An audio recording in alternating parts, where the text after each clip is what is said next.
Apa kriteria orang yang butuh ruqyah? Malas ibadah, sering mimpi buruk, kemudian sering takut sendiri tiba-tiba, sering ketindian. Ya, orang bilang ketindian tiba-tiba kayak nggak bisa nafas. Nah itu semua ciri-ciri butuh ruqyah. Dan caranya untuk mendeteksi sederhana. Coba baca ayat-ayat ruqyah, baca Al-Fatihah, ayat kursi, Al-Ikhlas, Al-Falaq, An-Nas, dan Al-Kafirun. Baca 3 kali, ditiup ke telapak tangan, usap dari kepala sampai ke kaki dengan niat meruqyah diri. Kalau terasa merinding, nggak enak, panas, tiba-tiba mual, mau muntah, nah itu berarti ada reaksi. Dilanjutin ke ruqyah. Ya, bisa berhubungan dengan ustadz-ustadz ruqyah yang pernah saya sampaikan nomornya, atau memang bisa mencari tahu lebih jauh lagi ya. Banyak ada bahasan sendiri sebenarnya, ada bahasan di YouTube tentang bahasan saya masalah ruqyah. Bisa juga meminum air yang ditaruh daun bidara, ya, kemudian mandi dengan air bidara, itu semua termasuk bisa dilakukan gitu. Bahwa apapun yang kita alami di dunia ini sifatnya sementara, ya, itu penting. Apapun yang kita alami, sakit apapun itu sementara, ya. Penting kita itu tadi ikhlas, ya, ya. Dari pohonnya, baik daunnya itu yang basah maupun yang kering, jatuhnya di tanah yang lembab maupun yang kering, itu Allah tahu, ya. Apapun yang kita rasakan, yang kita alami saat ini, Allah tahu, ya.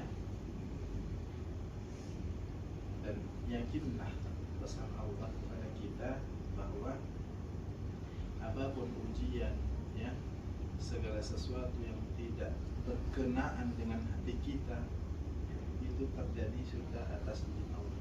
Dan kuncinya agar kita kuat, agar kita rela, agar kita ridho menerima itu semua, ingat ayat Allah dalam surah Al-Baqarah ayat 286, la yukallifullahu nafsan illa wus'aha.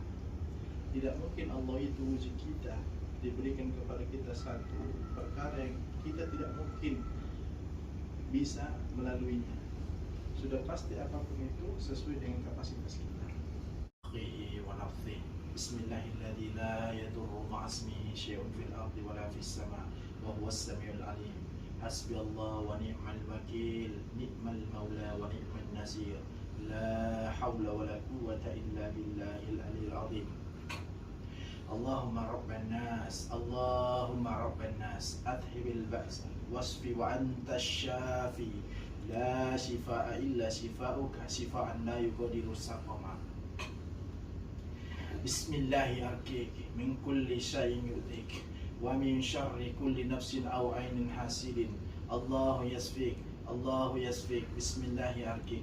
Rabbi a'udzu bika min hamajati syayatin wa a'udzu bika rabbi ay yahdurun. Rabbi a'udzu bika min hamajati syayatin wa a'udzu bika rabbi ay yahdurun. Rabbi a'udzu bika min hamajati syayatin wa a'udzu bika rabbi ay yahdurun. A'udzu billahi minasy syaithanir rajim min hamzihi wa nafthihi wa nafthihi. Bismillahirrahmanirrahim. Alhamdulillahi rabbil alamin. Alhamdulillahi rabbil alamin. Ar-Rahmanir Rahim. Maliki yaumiddin. Iyyaka na'budu wa iyyaka nasta'in. Ihdinas siratal mustaqim. Ihdinas siratal mustaqim. Siratal ladzina an'amta 'alaihim ghairil maghdubi 'alaihim waladdallin. Amin. A'udzu billahi as-sami'il 'alim minasy syaithanir rajim. Alif lam mim. Dzalikal kitabu la raiba fihi hudal lil muttaqin. Inilah Al-Quran yang Allah turunkan kepada kita sebagai hudan, petunjuk, dan tidak ada keraguan-keraguan di dalamnya. Allah mengatakan wa ma khalaqtul jinna wal insa illa liya'budun. Manusia dan jin diciptakan untuk beribadah kepada Allah. Allah tabaraka wa taala Maha mengetahui yang gaib, yang tidak terlihat oleh mata manusia. Allah tahu, Allah melihatnya. Jika memang ada setan, jin-jin yang mengganggu Ibu Fatma, yang membuat Ibu Fatma sakit, maka bertaubatlah, bertakwalah, keluarlah seluruhnya, keluarlah seluruhnya, keluarlah seluruhnya. Allah tabaraka wa ta'ala maha mengetahui jin-jin yang memang berada di dalam rahimnya, di dalam perutnya. Next semuanya ke leher, next semuanya ke leher. Yang membuat Ibu Fatma sakit, next semuanya ke leher. Yang di kepalanya, yang di kepalanya, yang di rahimnya, yang di perutnya, next semua ke leher. Berkumpul di leher dan keluar lewat mulut, keluar lewat mulut. Ukruz ya adu Allah, bertakwalah kepada Allah. Keluarlah dalam keadaan bertaubat dan bertakwa kepada Allah. Keluar, keluar seluruhnya. Tinggalkan tubuh Ibu Fatma. Jika kalian ada di dalam tubuh ini, keluar dalam keadaan beriman, bertakwa kepada Allah. Azab Allah sangat pedih, kalian tidak akan pernah sanggup menahannya. Angkat seluruh penyakit yang kalian bawa, angkat seluruh racun, bakteri, virus yang kalian bawa di dalam tubuh, di dalam aliran dan di dalam organ tubuh Ibu Fatma. Keluar semuanya lewat mulut, keluar semuanya lewat mulut. Keluar, keluar dari manapun kalian datangnya, keluar. Bertakwalah kepada Allah. A'udzubillahis samiil alim minasyaitonir rajim. لو أنزلنا هذا القرآن لو أنزلنا هذا القرآن لو أنزلنا هذا القرآن على زبد لرأيته خاسئا متصدعا من خشية الله وتلك الأمثال نضربها للناس لعلهم يتفكرون والله الذي لا إله إلا هو عالم الغيب والشهادة هو الرحمن الرحيم والله الذي لا إله إلا هو الملك القدوس السلام المؤمن المهيمن العزيز الجبار المتكبر سبحان الله عما يشركون والله الخالق البارئ المصور له الأسماء الحسنى يسبح له ما في السماوات والأرض وهو العزيز الحكيم وهو العزيز الحكيم وهو العزيز الحكيم. Cukuplah Allah yang menjaga Ibu Fatma, bukan kalian. Jauhi Ibu Fatma agar kalian selamat dunia akhirat. Bertakwalah kepada Allah. Di setiap tetesan darah Ibu Fatma, Allah yang lebih berhak, bukan kalian. Keluar dan dalam keadaan bertakwa kepada Allah. Mumpung roh masih menempel di jasad kita semua, bertobat kita kepada Allah, mohon ampun kita kepada Allah. Jasad manusia bukan tempat tinggal kalian. Takwa kepada Allah. A'udzubillahis samiil alim minasyaitonir rajim. واتبعوا ما تتلو الشياطين على ملك سليمان وما كفر سليمان ولكن الشياطين كفروا يعلمون الناس